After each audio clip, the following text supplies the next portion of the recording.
Hello everyone and welcome back to Backlog Banter. My name is Tucker Hazell and this is Dev Dive, a show where I get a chance to talk to interesting game developers about their games, and today I am joined by Mike Klubnika. You might know them as the creator of Buckshot Roulette, but today we are talking about their next game, S.P.L.I.T. A game that, honest to God, and I messaged you, Mike, and as soon as I finished the game, I have never played a game like this in my life, and so I'm really excited to dig into what inspired this game, the process of creating it, and why you decided to make a game that is so different like this. But thank you very much for joining me to talk about your game that, as of now, isn't out yet, and this will be going up alongside the game, so this is like kind of a final moment of reflection as you near the finish line of S.P.L.I.T. Yeah, thanks for having me. This is very cool. Yeah, I think it'll be very, very fun for this to go up alongside the release of the game as kind of a resource for people to learn about the game. Hopefully this gets some eyes on it as well, but also just because you've got the game and you've got the story behind it kind of at the same time. Yeah, I think it's nice as well. It would be a bit finicky to talk about the game before it's out because it is such a narrative-heavy game, so... Yes, it is. And I want to put this out at the very beginning. We will be talking about spoilers in this interview, but it will not be until the very end of the video. We'll have a big warning. I don't know, I might flash something up on the screen that says spoilers. Make sure to leave when you're at that point of the video. But there is some interesting stuff that happens at the end of the game, so I want to make sure we talk about this. But for the majority, it's going to be spoiler-free. So let's go to the genesis of you and your video games, your history with game design. Why don't you tell the audience a little bit about yourself, your history with game design, and the games that you've made? Yeah, so I mainly make horror games these days. I started out with pretty much making free games on itch.io, which was really like this more sort of experimental type of thing. Like it wasn't really it was extremely hard to sell the types of games that I made because it's like one of them was like battleships. But with apartment buildings. Okay. It's kind of like weird stuff like that, and that really intrigued me. Growing up, played a lot of video games. Even though I played a bunch of indie games, I was still sort of under the impression that like Steam and all of these video game sites like GOG, like if you want to make a game, then you gotta have like a big team and lots of money, and you gotta do all of these things. And it's what really got me into game development was when I found this channel called Philip. Okay. I don't know if you've heard of him. Not personally, but he's mainly like a Counter-Strike like content creator, but he also has the smaller channel, the side channel, where he talked about how he made Counter-Strike maps growing up, and also video games. Sure. And it was really cool because he didn't make commercial video games, but he made games on some old software called, I think, like Fusion 2, if I remember correctly. Okay. All of his games were in this forum that I forgot the name of. I think it was the Click Theme forum, and it was just a bunch of people using this game engine to make games and share them on the forum, and it was very tight knit. That was the point when I was like, whoa, like you can just make games like for the fun of it. Like it doesn't matter. You don't have to like sell a product or anything. And that got me really into it because it was quite freeing to pretty much make, like, it doesn't matter what you make, and then you show it to a friend. And it's like, oh, here's like a game, and it's like, oh, it's just a cool little game. But yeah, before that, it was also mainly just I played a lot of sandbox games like Gary's Mod. Sure. Another one called Blockland, and they also had a bunch of ways to like make environments and also program them. So I made a bunch of games inside of games. And so once I started learning Unity and C#, then it was like, whoa, like you can do the exact same thing kind of as in those sandbox games, but now it's this standalone little executable, and that was pretty cool. Yeah, you were surprised to learn that it's actually possible to make a game not inside a game. Imagine that. Yeah, right? Because I thought it was some super crazy difficult stuff. Like it was fairly difficult getting started, but yeah, that was really when started to pursue game development. But before, I mean, there was the sandbox games, but like I didn't get into games up until like I think I started learning Unity in like 2020. Okay, sure. Or 21. But before that, it was like 5 years of just making these 3D models. I got kind of stuck in that, making animations and stuff. So that definitely gave a bit of a sort of boost in getting started in Unity, because the art side was pretty much all covered in terms of like the how-to. Yeah, and you had the practice on it already. Yeah. Yeah, exactly. Yeah, so we now know how you got into game development, and I think in a very interesting and unique way. But let's talk about what brings you to creating S.P.L.I.T. When did you... Well, actually, no. Let's rewind a little bit with what S.P.L.I.T actually is, because I find this game, again, very unique and kind of hard to describe on a gameplay level. Again, there's not very many games like this. So when you are writing a description for S.P.L.I.T or trying to describe to someone, here's the project I'm working on, how do you describe S.P.L.I.T's genre and style and those sort of things? Yeah, honestly, I still haven't figured out how to describe the game. It's an incredibly difficult elevator pitch. So like whenever someone asks about it, I always say something different. Sure. Let's see what we get today. Yeah. But yeah, I mean, generally, if I were to pitch S.P.L.I.T, it would basically be like, if you have Emily is Away, which is like this chat interface narrative, and you also have a little bit of Hacknet. Yeah. Except it's more terminal focused and command line focused. Very minimal UI. It's all just text and ASCII art. And obviously it's psychological horror. The entire narrative and hacking is circled around this huge superstructure that you're trying to get into and hack. Yeah. So the easiest way I could come up to describe it in my own head is that it's a hacking horror game. The horror describes the tone and the aesthetic and the mood of the game, and the hacking is primarily the interface. I do think that, obviously, using command lines, using command prompts, this is something that can be done outside of a specifically hacking context, but I do think in the modern day, that's kind of the thing that people associate most with seeing command lines and lines of text up on the screen is like, oh, that's hacking. So, as a shorthand, I think hacking horror kind of covers the gameplay and the tone. Do you think that works? Yeah, no, I totally agree, yeah. It sort of speaks for itself. I mean, the trailer is like, oh, there's this terminal and it's spitting out lines of text. Yeah. It's like, oh, okay, we're hacking now. That's cool. Exactly. Yeah. So let's talk about how you get started on working on S.P.L.I.T. When did you start work on S.P.L.I.T as kind of your main project? Or if it was maybe started before that, you can also mention that. And so how long did the project take you to work on in total?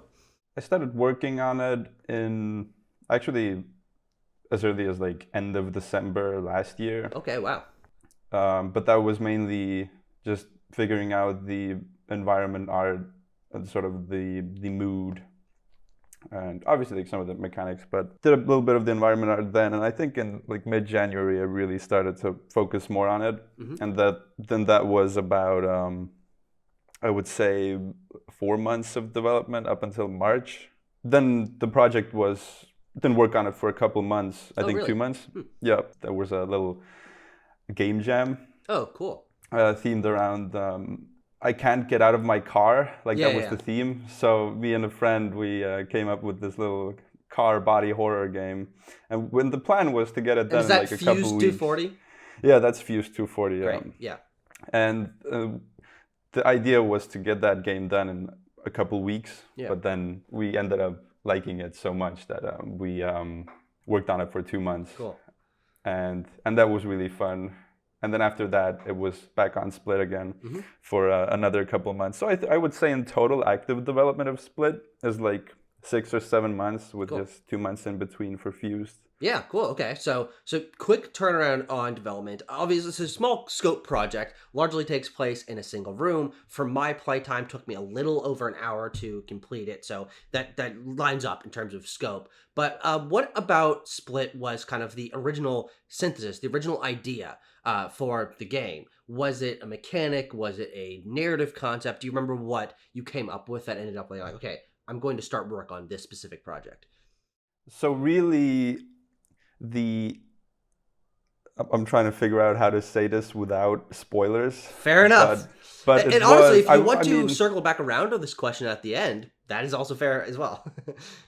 yeah, I think we can probably do that because I think that it's a good to look at in the end, and then I don't have to sort of dodge it. No, well, you are dodging it, but for a specific reason. I think that's also fine. Yeah.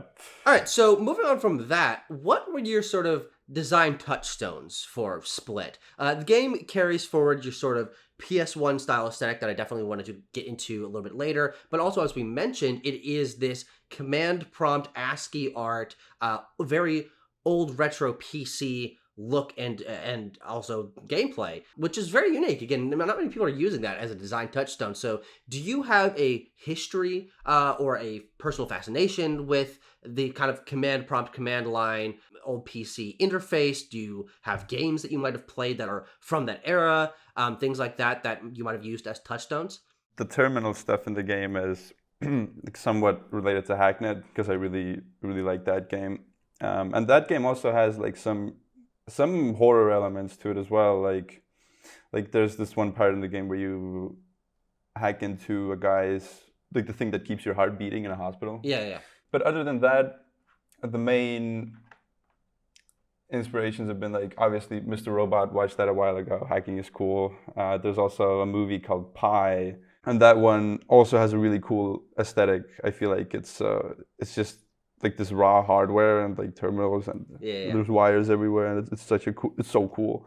I feel like it's mostly related to obviously like me using Linux more Sure. recently. Everything related to my website is just a Linux terminal, Oh, and okay.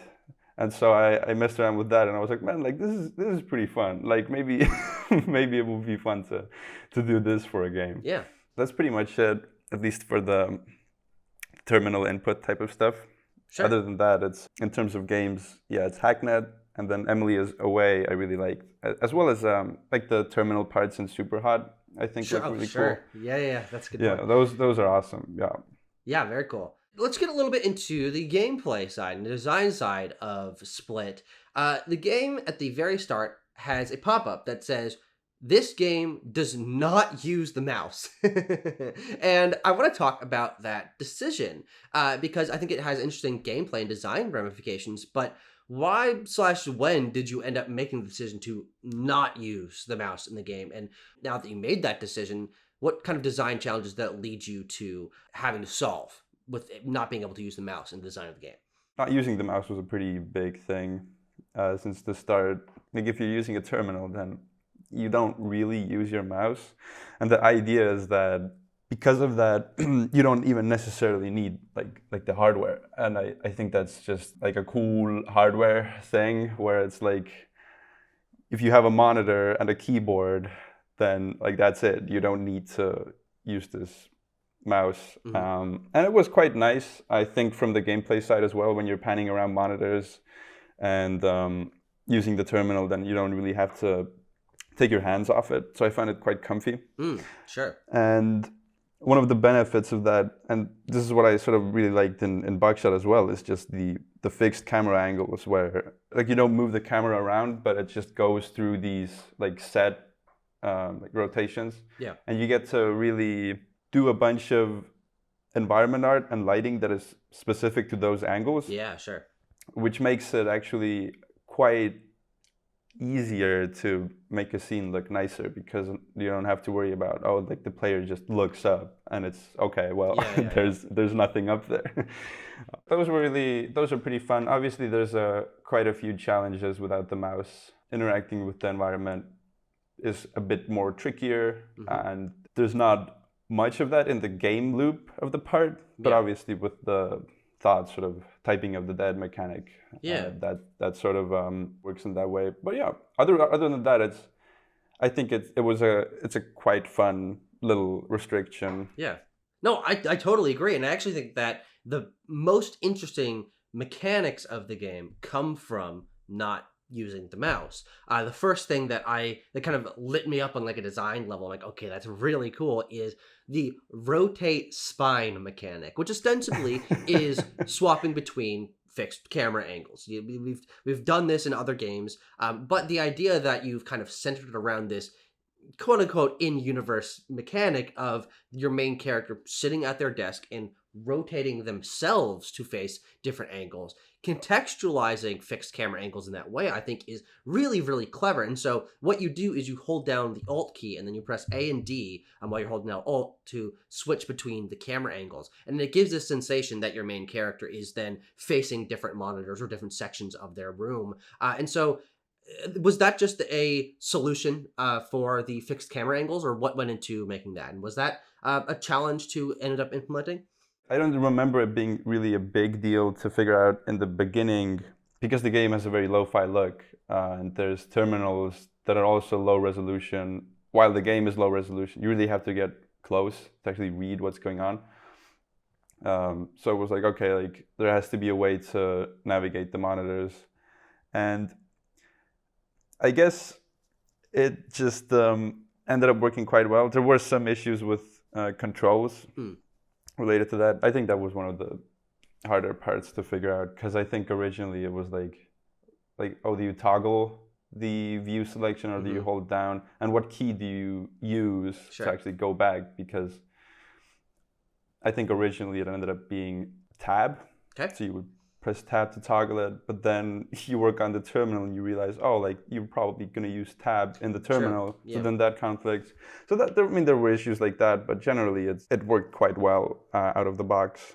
Sure, yeah. And then the other mechanic that you lightly mentioned earlier that I want to dig into is what you called the typing of the dead section of the games. And it is this other thing that is contextualized within sort of the narrative and world of the game is your main character having sort of intrusive thoughts, and to sort of fight that and calm your character down or refocus, you have these honestly feels like kind of edutainment, or you say typing of the dead style things where words pop up and you have to quickly type them in. You make sure you're hitting keys correctly, and so that's something you don't really see in any games that aren't specifically about that. So I found that really cool to kind of implement that. And again, that's something that specifically does not use the mouse. You're only using the letter keys to do that. So talk about the implementation of that, how you decided to include typing style mini segments within the game, and then again, what that was like to implement and design it.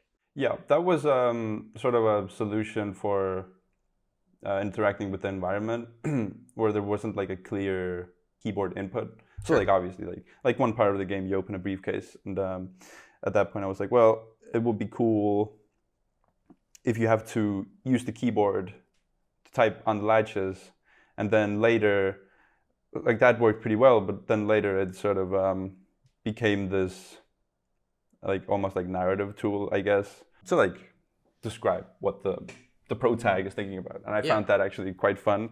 Are there any games that you know of that use this sort of typing mechanic? Again, it's not something I really feel like I've seen too much of, and so I'm wondering if there's maybe something that you played or experienced yourself that was like, okay, I can actually include this, or if you just kind of thought about it on a whim.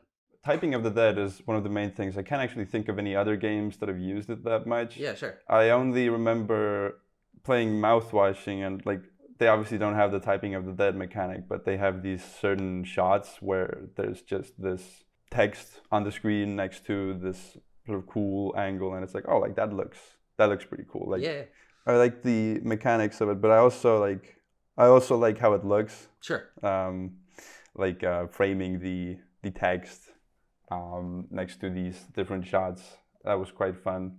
Yeah. So let's talk a little bit more about the terminal side of this game, because that is ultimately what the vast majority of the runtime and interaction with the game ends up being. And I find it very bold to center a game around that, because to be honest, I don't think most people in the modern day are familiar with how terminals, command prompts, command lines actually work. And so I'm curious on your end as the designer, how much thought was put into making this something that was challenging, and not necessarily in a this is difficult way, but in a most people probably aren't actually familiar with just the like general grammar of how this works.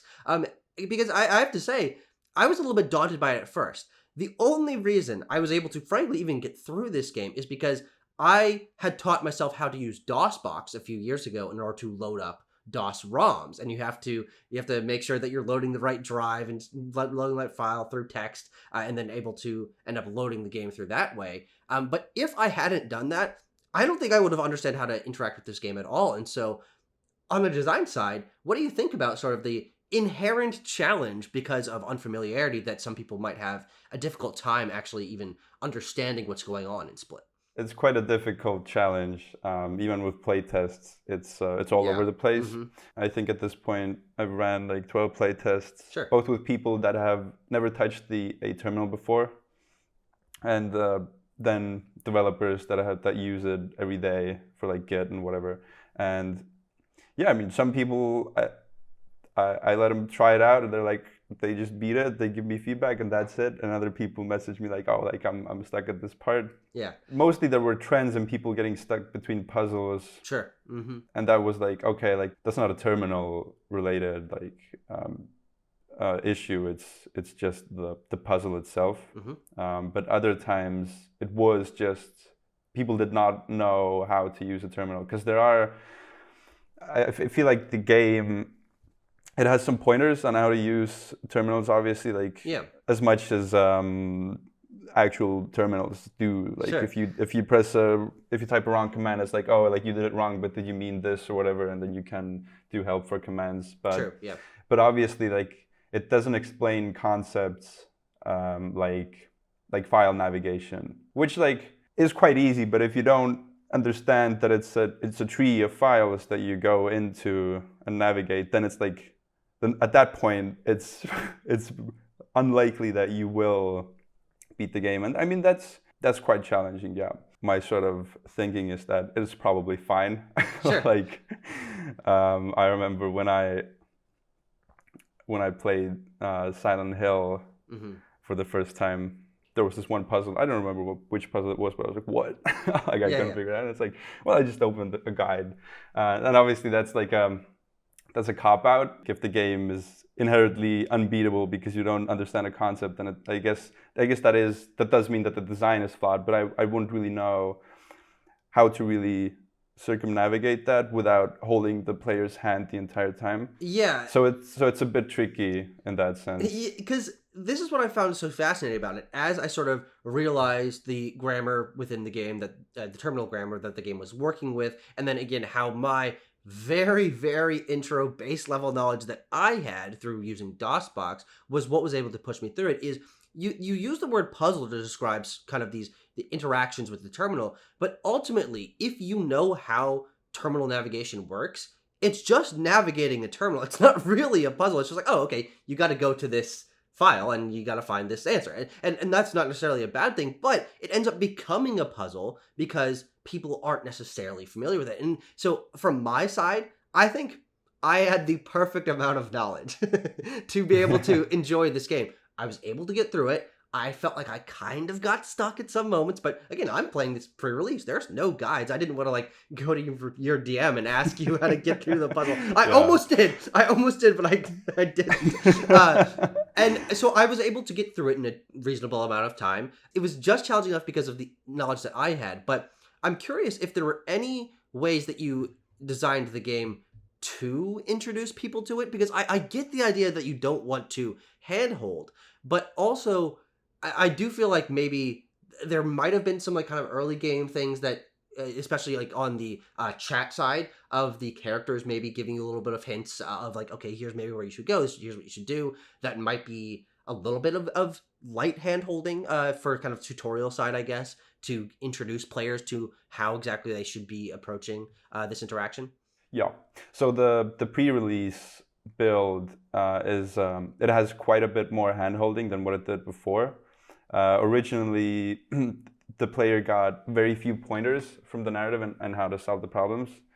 And I guess it was near the end of development where I sort of realized, like, say there's a puzzle in the terminal where you have to find the file and then you got to read it, and then with that information in that file you have to do something else. That was pretty much, in my eyes, the puzzle of the game. Yeah.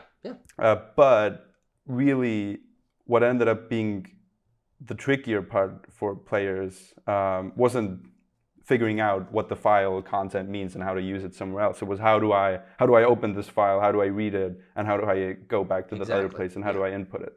So at that point it was like, okay, I figured it would be ideal if the player knows exactly, not exactly, but a lot more what the goal is and what to do, and the puzzle part, or the more difficult part, is figuring out how to use the terminal to do that task. Yeah, that made the game quite a bit more approachable. I would say it's quite difficult, especially, I mean, it depends on so many things. Like, it depends on the player. But it used to be way more difficult. Okay. Yeah, interesting.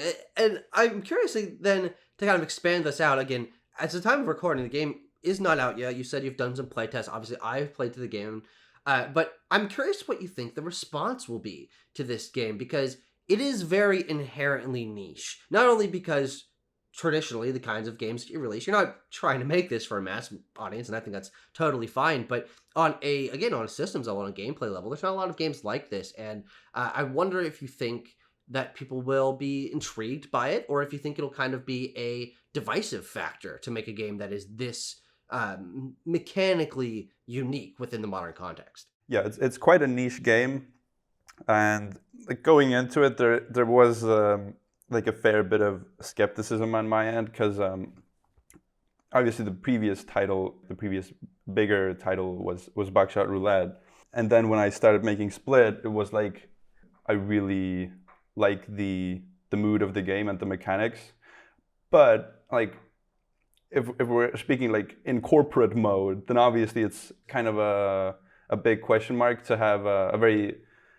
game like Buckshot Roulette, where it's like, oh, you walk past it, you pick it up, you get the rules in like 5 minutes, and then you just have a good time. I mean, it's like, let's go gambling. And then after that, it's this narrative heavy niche hacking game that people will probably not be as familiar with as they were with like Buckshot. So that made me a bit skeptical. But honestly, in the middle of development, when we made Fused with Bricks, the response to Fused, even though there wasn't any marketing put into it, it was just a sort of sleeper game for a jam. But the response ended up being really nice, and that was also a very different game compared to Buckshot. Like, it has these very weird control schemes and gameplay loop, and people really loved it. And at that point, it was clear to me that like I was no longer worried that I have to do another like game like like Buckshot in order to get my audience interested, I guess. Yeah. Obviously, like there will be. I think that there will be less people playing this game compared to Buckshot. I think that is definitely going to be the case. Yeah, I mean, but like I don't necessarily think that's a problem. No. I mean, I think it's quite fun. But yeah, I mean, generally, like, I hope people will like it. It's really more of a unsorted horror title, which is like my only other Steam release. It's just an anthology of these mechanically quite, I wouldn't say weird, but like different games. Some of them are more gamey, other ones are very narrative heavy with almost no gameplay loop at all. And yeah, it's quite refreshing to make a game like S.P.L.I.T and just to see what happens. And obviously there's it's always quite interesting making a game that's hard to describe, because it's very hard to gauge how people will react to it. Yeah, sure. After Buckshot, if I would have made Buckshot Roulette 2 or something, it would have probably been like, oh, like, okay, like statistically speaking, people will like this game if the playtesters like it, because it's the same audience, it's the same sort of vibe. But yeah, with a game like Split, it's very intriguing Yeah, to do yeah. something different. Yeah. No, and I love it. I love how bold it is to go from the obvious biggest success of your career with Buckshot Roulette, which is a game that I found you from, and I think the majority of your audience probably did as well. And a game that I really, really like. And Split is a very different kind of game, but also a game that I think probably speaks to me on like just my own kind of I like weirdo shit kind of perspective. But I do want to zero in on something you were just talking about is the different styles of games that you've released and how you choose which way you're going to release them in, because as you mentioned, you put out Unsorted Horror, which is your first Steam release. You've done other itch.io games you mentioned earlier. You put out Buckshot, that's a big hit. You put out Fuse 240, which is again not available on Steam, which is a jam game, and then Split, which is then your next Steam release after Buckshot. And so I'm curious for you, what goes into making that decision of this is going to be a jam game released for free or something you put on Steam? Is it something about length, something about development time? How do you decide where that line is of something that is going to be free, but obviously a lot less visible if it's not on Steam? And then, of course, the inverse of why was Split then decided to be something that you put on Steam as opposed to itch or your website? Yeah, I would say it generally just depends on the development timeline and level of polish. While I like Fused quite a bit, we decided in mid-development that it's not going to be a commercial release. Sure. I mean, I say commercial, but what I really mean is like Steam. For me, it's always quite difficult to treat a fun jam game as this bigger release Sure. on Steam, because it does shift the dynamic of development quite a bit. Because I mean, like for example, like working on Fused, it's also a very niche title, but yeah, since the beginning, was like I probably won't be putting it on Steam. It also ties into the vibe of the game in general. Like this is I guess a bit weird, but I think Fused, or at least the current version of Fused, is very like it feels like a game that you would find on some some website that is not Steam or like my personal website, because it's just such a weird experience. But I think if I remember correctly, Split also started off with that sort of vibe. I guess there weren't any plans to actually make it into this bigger release. It was also like going to be this relatively like niche thing that wouldn't be available on Steam.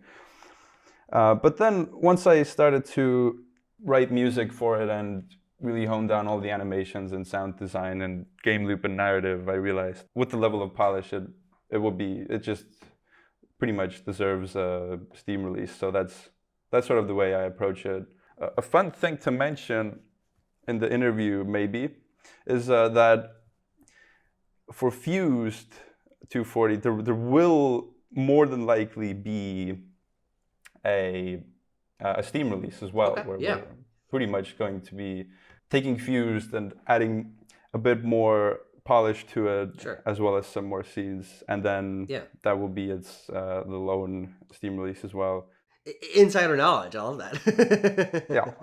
Cool. Yeah. I mean, obviously, if you're this far into the interview, hopefully you look forward to that as well. But I also again want to recenter on the aesthetic of the game, because your games have a pretty consistent aesthetic between them. You use low poly models, as you've mentioned, lots of metal and rust and shadows and things. And I'm curious if you start each project knowing that that is going to be the visual and artistic aesthetic that you're going for, or specifically with Split, did you go in being like, okay, here's a style that I seem to most consistently work with, and I'm going to apply that to this one, or did the aesthetic for Split kind of come out of as you were developing the mechanics and the narrative and things? I'd say the Split is pretty much it's mainly the aesthetic that Buckshot uses, this sort of gritty industrial vibe. Yeah, I mean that was the base, but Split I would say is definitely a bit more high poly in terms of some of the models, and it's also like one thing that I quite like is just the color scheme of it compared to to Buckshot, Yeah, because sure. Buckshot is this more like warmer Sure, yeah. look, and Split is like almost like this matrix green. Sure. It has Yeah. this sort of like this green look, which I quite liked when I messed around with it. Yeah, no, it's an interesting decision for a color palette because the implication is that the things like the terminal and the background and the shelves are black within the world of the game. But as we're seeing them through the aesthetic of the game, there is this everything ends up becoming this dark green. And so I'm curious how you kind of balance that color tone, because it is like the text on the screen is that warm sort of orangey brown that again is maybe internally supposed to be like white on the screen, but as we're seeing it is brown, so or is orange. So it's like orange and green is actually the dominant color palette of Split, which is not something you see very often. So what went into choosing that color palette? It was really just messing around with the posterization, because that's one of the bigger things in the aesthetic, sort of like the subtle color banding, pretty much. Mm-hmm. And so with that, you get to reduce certain colors like RGB and bump up other ones, and then it sort of shifts the, not necessarily the hue, but it does change the colors quite a bit. So it was really just playing around with that and different settings, and then yeah, just playing around with it, and sort of the green look I found quite cool, and that's pretty much the point where I was like, oh, okay, let's just do this. Yeah. Just lean in on it. Yeah, absolutely. All right, so before we transition to the spoiler section of this, I have one final question, and actually, I think this is a perfect time to ask this question because I don't know if you consider this a spoiler or not, the answer to this question, but what is Split an acronym for? Now, if this is answered in the game and I just didn't pick up on it, I greatly apologize. But what is Split an acronym for? Why did you choose that name? And here's the in the moment to kind of shift if necessary. Is the answer that a spoiler or not?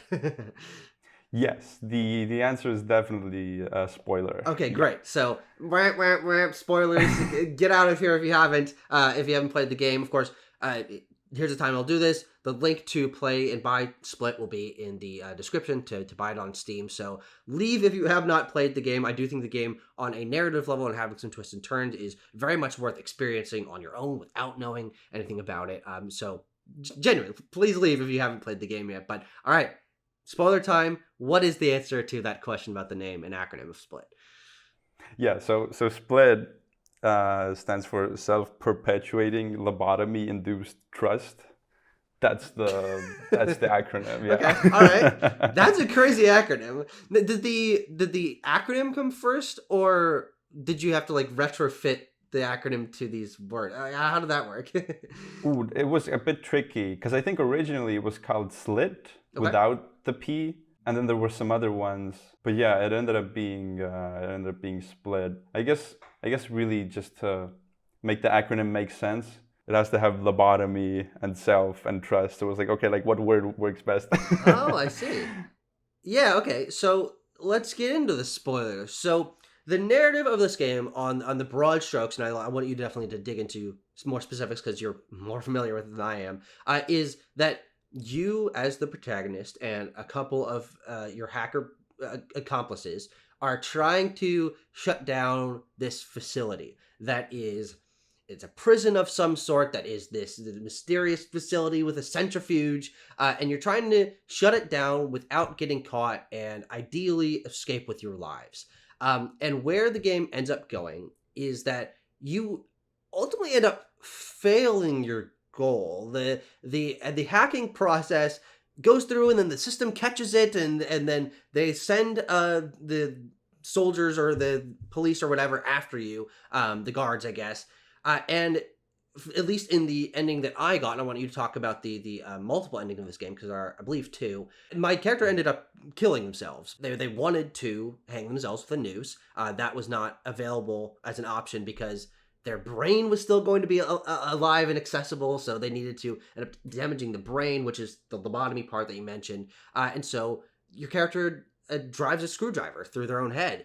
And so crazy way to end this game. And there's again another chapter after that I also want to talk about. But talk about developing this narrative. The lobotomy part, as you mentioned, that being a part of the name, and then also as I said, being probably the biggest like surprise moment of the game, is very core to it. And so let's talk about what goes into developing a narrative that has such a dark moment as the key narrative moment of the entire game. Well, I'm happy that you think the lobotomy is one of the main parts of the game, because that was really what the entire game sort of circled around, and like the reason that I started to make it in the first place was I really wanted to have this visual of a lobotomy that's like this sort of gruesome endpoint to, well, pretty much like it's a tragedy, like all the endings in the game, there's two endings, they both suck equally as much. The entire narrative was for the lobotomy, and originally the way it worked was that I wanted to do the lobotomy visual. Obviously I had to lead up to it in some way that made sense. So one idea was to use this device that you have, and this was like very early development, where you had this device that would read your brain signals, and in order to exploit it, you would have to lobotomize your brain sort of as an experiment, like do it in a way where you're still conscious and able to interface it. None of the ideas for the lobotomy narrative ended up making sense that much until I came up with the idea of actually making it take place in the same universe as the last unsorted horror title, which is Tartarus Engine. So those who aren't familiar with it, it's basically like a torment nexus.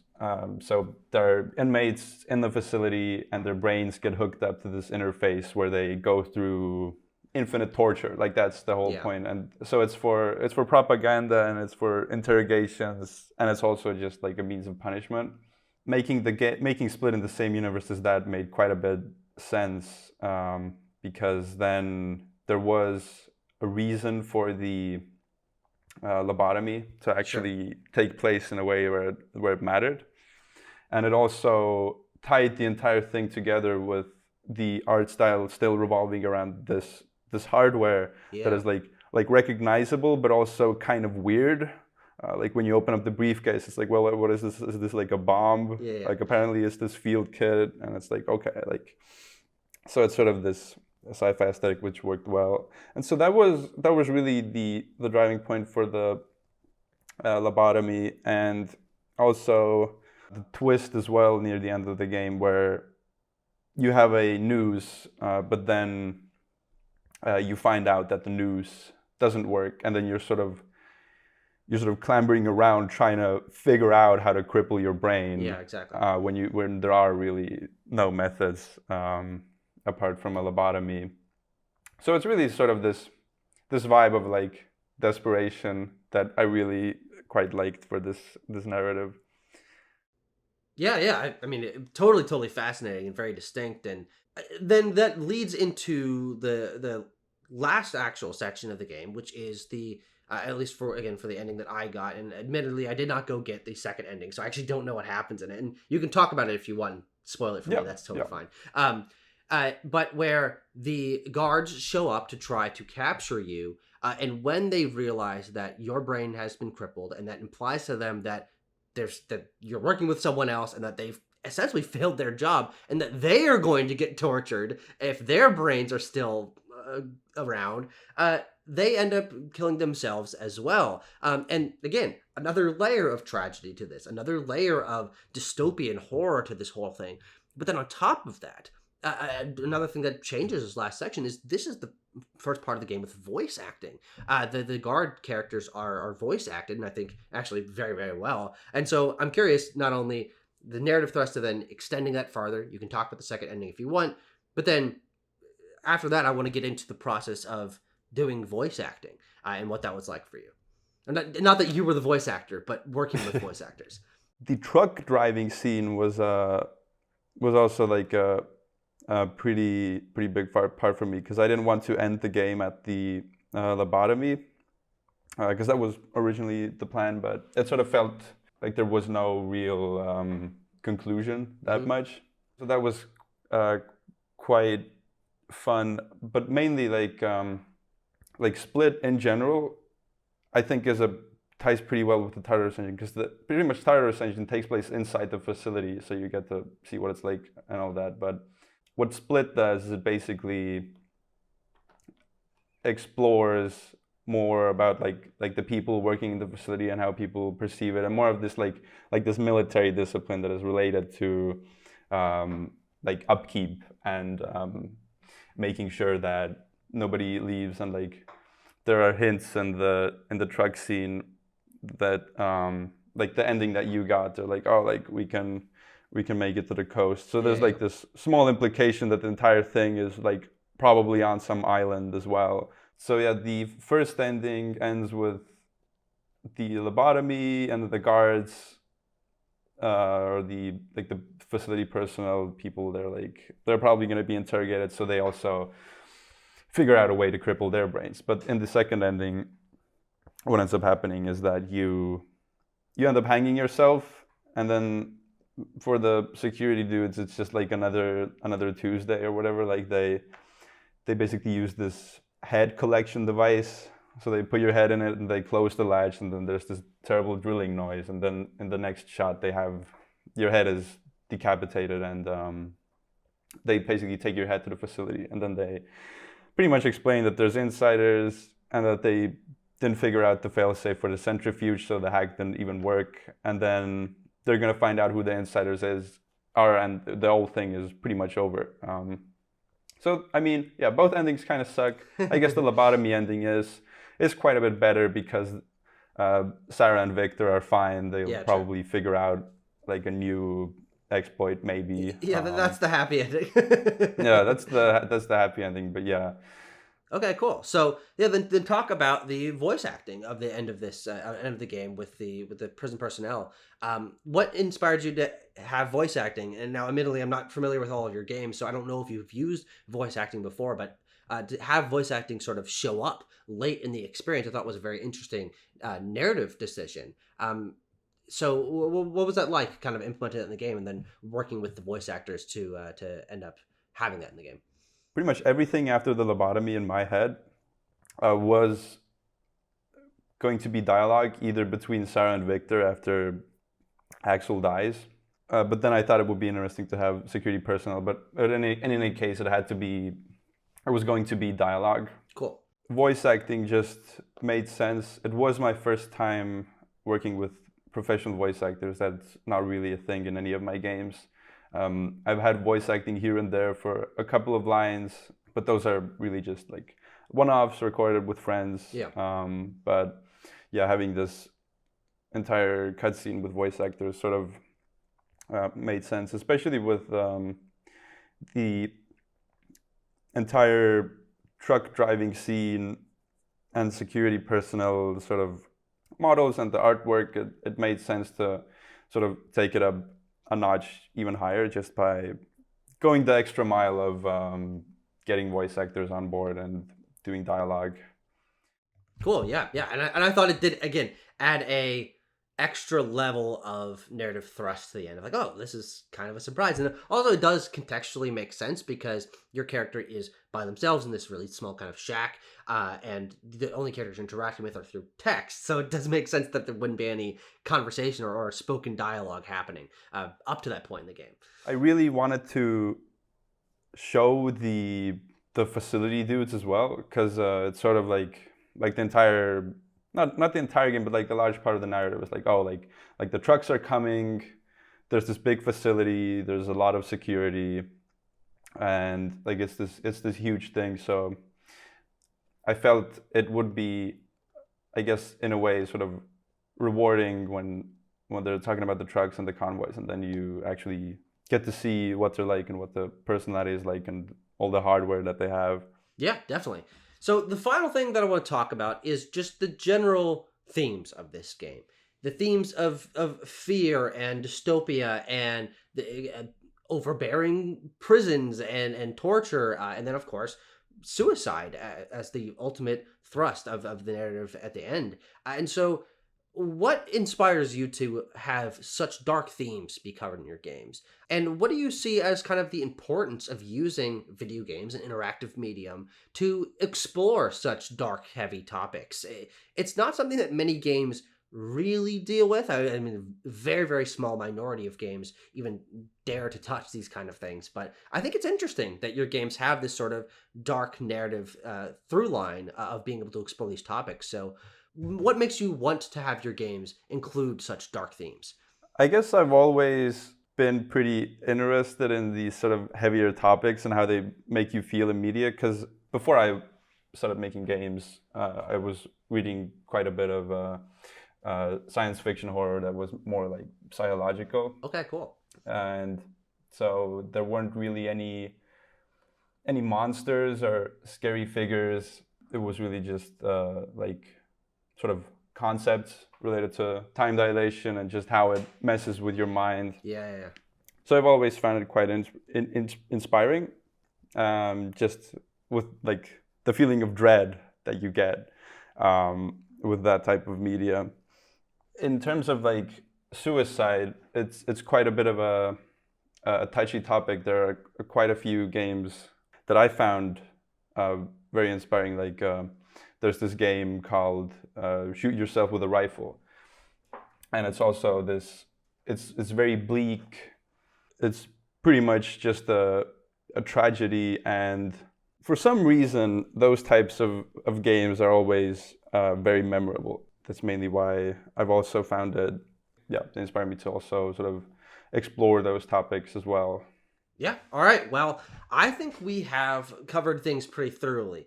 Do you think there are any topics, aspects of this game's design or production, stories you might have that you want to make sure that we cover in this before we say goodbye? Good question. I don't think so. I think we got most of it there. Yeah. Okay, good. That makes me feel good about the questions that I came up with. Yeah. All right. Well, Mike, thank you very much for joining me. I think we really thoroughly covered this game. I hope people found it interesting.